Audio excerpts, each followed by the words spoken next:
Kita baca dulu buku ni sebelum kita jawab soalan. Buku dosa-dosa yang dianggap biasa. Dosa yang ke-9. Semalam kita baca dosa mendahului imam ketika solat berjemaah.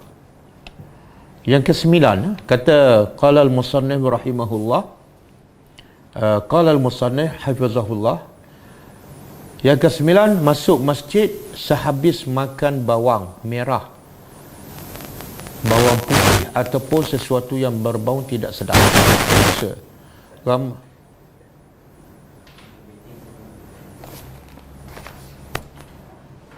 Mana Facebook?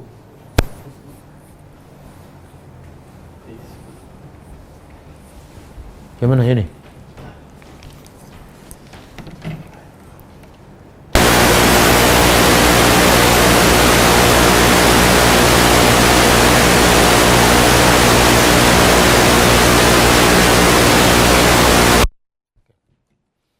Okey. Masuk masjid setelah makan bawang merah, bawang putih ataupun sesuatu yang berbau tak sedap. Nampak kecil je tapi dosa. Allah berfirman, A'udzubillahi minasyaitonirrajim, ya bani Adam khuzu zinatakum 'inda kulli masjidin. Surah Al-A'raf ayat 31. Maksud dia, hai anak Adam, pakailah pakaianmu yang indah di setiap kali memasuki masjid. Ayat ni memerintahkan orang beriman setiap kali pergi masjid pakai baju yang cantik, yang bersih, kan? Dan tak mestinya baru. Adakah hukumnya wajib? Dia soalan tu kita jawab secara logik lah. Kalau kita nak jumpa pembesar, kita pakai yang cantik, yang baru, yang wangi, kan? Maka kalau nak jumpa Allah, lagi patut kita pakai yang terbaik. Sangat tidak beradab dengan Allah bila kita jumpa manusia pakai cantik yang baru. Tapi bila nak jumpa Allah yang dah 3 hari pakai. Okey. Kemudian hadis Nabi SAW daripada Jabir radhiyallahu anhu berkata, Rasulullah SAW bersabda, man akala thuman aw basalan falyatazilna aw qal falyatazil masjidana wal yaq'ud fi baitihi. Maksudnya, barang siapa makan bawang putih ataupun bawang merah, hendaklah ia menjauhi kami, jangan ada bersama kami, ataupun baginda bersabda, hendaklah dia menjauhi masjid kami dan duduk di rumahnya sahaja. Subhanallah. Makna hukum asal solat berjemaah bagi lelaki adalah wajib.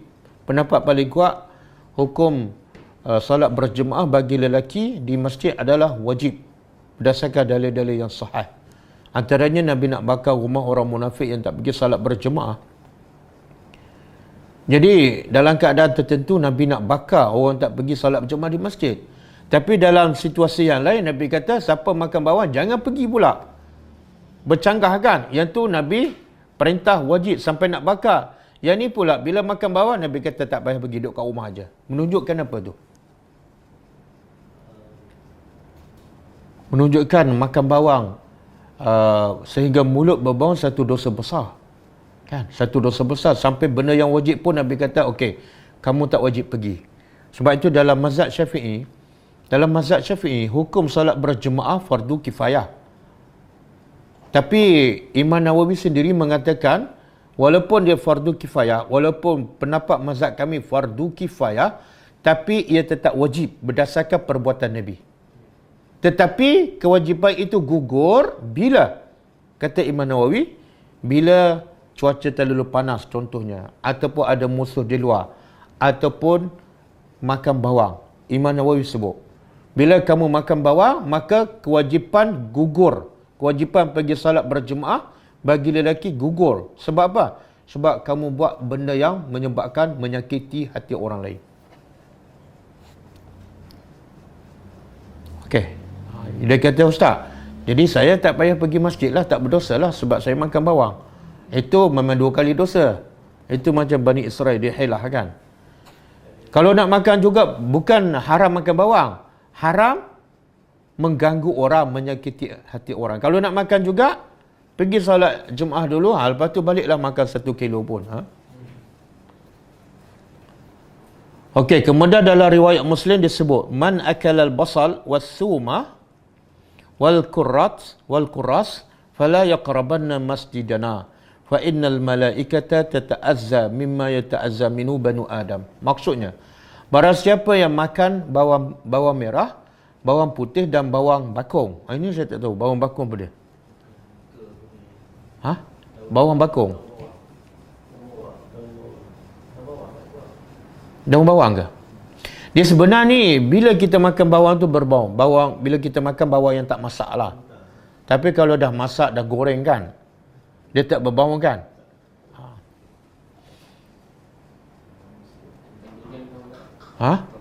Sama je. Sebenarnya, bila Nabi sebut bawang sahaja, bukan makna bawang sahaja. Tapi kita tengok pada maksud dia. Tujuannya apa dia?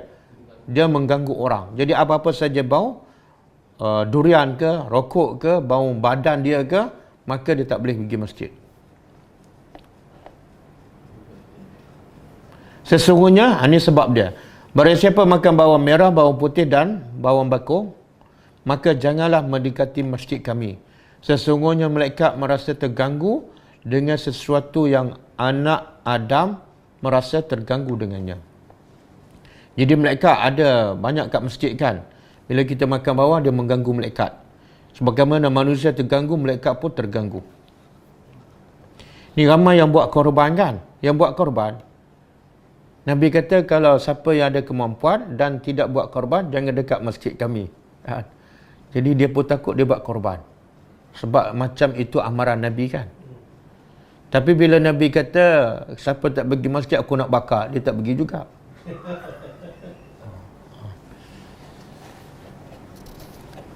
Satu ketika Umar ibn Khattab berkhutbah Jumaat. Dalam khutbahnya ia berkata, innakum ayyuhan nas ta'kuluna syajarataini la arahuma illa khabisataini hadzal basal was-thum laqad ra'aitu Rasulullah SAW iza wajada rihahuma min ar-rajuli fil masjidi amara bihi fa ukhrija ila al-baqi' faman akalahuma falyumithuma tabkhan.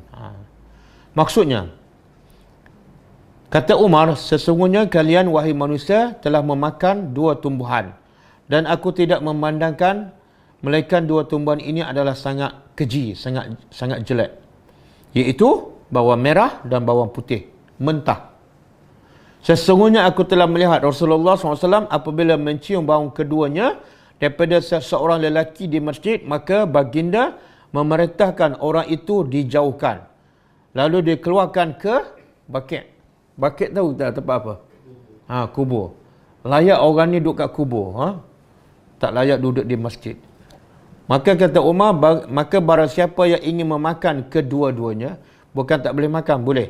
Kata Umar, kalau nak makan, hendaklah dia menghilangkan bau-bauan keduanya, bau keduanya itu dengan cara memasaknya. Masak, tak ada masalah. Ni orang yang merokok. Orang yang merokok ni, kadang-kadang dia tak makan bawang, tapi merokok tu kadang-kadang mengganggu orang sebelah kan. Kadang-kadang 3 orang sebelah tu, 3 sebelah kanan, 3 sebelah kiri. Berapa banyak dosa dia. Kadang-kadang masa nak pergi ke masjid, on the way tu sempat lagi dia merokok. Ya Allah. Kenapa dia tak faham? Pergi rumah Allah, nak jumpa Allah, tapi buat benda yang Allah tak suka. Buat yang malaikat tak suka, buat yang orang beriman tak suka. Apa faedah? Jadi saya nasihatkan kepada yang merokok ni, berhentilah merokok. Berhentilah merokok demi untuk mendapat redha Allah Subhanahu Wa Taala. Termasuk dalam hal ini adalah mereka yang langsung masuk ke masjid selesai bekerja, kan? Dalam keadaan ketiak dia berbau, badannya berbau, kaki, stoking dia pula yang 3 hari tu. Lepas tu orang yang sujud kat belakang pula betul-betul depan stoking dia. Haram. Kadang-kadang dia panggil apa? Selfish kan. Dia kira diri dia, aku nak solat Jumaat aja. Aku nak pahala 27. Rupa-rupa bukan pahala 27, dapat 27 dosa. Lebih buruk daripada itu adalah orang-orang yang membiasakan diri merokok yang hukumnya adalah haram. Kemudian mereka masuk masjid dan menebarkan bau yang mengganggu hamba-hamba Allah, para malaikat dan mereka yang solat. Banyak ni yang kes merokok pergi masjid. Kadang-kadang dapat imam. Kadang-kadang dapat imam.